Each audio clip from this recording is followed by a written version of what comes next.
Hello, Bachcho. Let's read out the question. In the following questions, a statement of assertion A is followed by a statement of reason R. Assertion: in presence of positive catalyst, activation energy and threshold energy decreases. Reason: minimum energy required to permit a reaction is known as the threshold energy.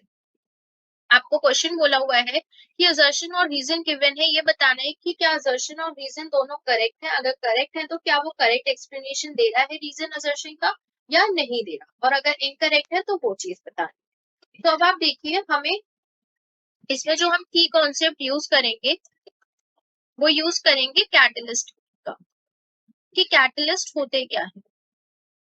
Catalyst just change the path of the reaction. Just change the path of reaction. Catalyst का काम क्या होता है कि वो reaction का जो path है उसको सिर्फ चेंज करता है, बाकी इसका और कोई रोल नहीं होता रिएक्शन में जाने का। तो अब देखिए, हमारे पास असर्शन गिवन है। असर्शन क्या कह रहा है कि पॉजिटिव कैटलिस्ट की प्रेजेंस में एक्टिवेशन एनर्जी और थ्रेशोल्ड एनर्जी क्या डिक्रीज करती है। तो उसके लिए हम इस पहले एक नॉर्मल डायग्राम बनाते हैं, जो कि ग्राफ प्लॉट के बेसिस पे समझाते हूँ। Reaction coordinate,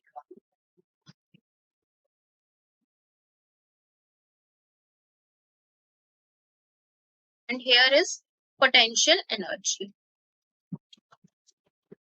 Potential energy. एक ग्राफ इस तरीके से बनेगा। रिएक्टेंट, प्रोडक्ट, और ये हमारी क्या है, ट्रांजिशन स्टेट। रिएक्टेंट से ट्रांजिशन स्टेट तक का ये जो पॉइंट है वो हमारा क्या कहलाता है, एक्टिवेशन एनर्जी।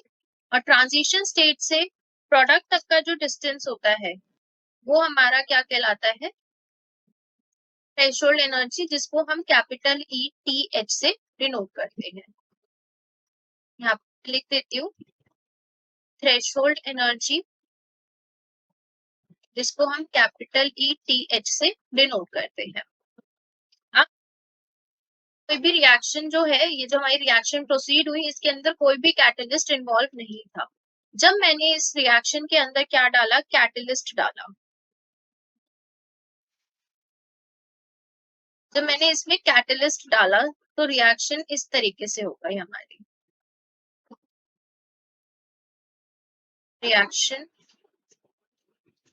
कोऑर्डिनेट, और यहाँ पे आएगा आपका potential energy. Reaction coordinate sorry catalyst डालने की वजह से ये जो कर्व है वो हमारी थोड़ी सी डाउन हो जाती है, इस तरीके से आ जाता है हमारा curve. This is the reactant, transition state,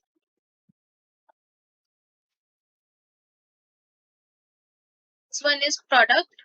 इन दोनों के बीच का डिस्टेंस एक्टिवेशन एनर्जी, और यहाँ से यहाँ तक का डिस्टेंस आपका थ्रेशोल्ड एनर्जी कहलाता है। तो जब हमने कैटलिस्ट डाला तो कैटलिस्ट डालने की वजह से सिर्फ पाथ चेंज हुआ है, यानी कि रिएक्शन का ये जो बैरियर था, बैरियर कर्व, वो थोड़ा सा ऊपर था, लेकिन कैटलिस्ट डालने की वजह से ये बैरियर थोड़ा सा डाउनवर्ड में शिफ्ट हो गया। सिर्फ इसका इतना ही वर्क होता है कैटलिस्ट का।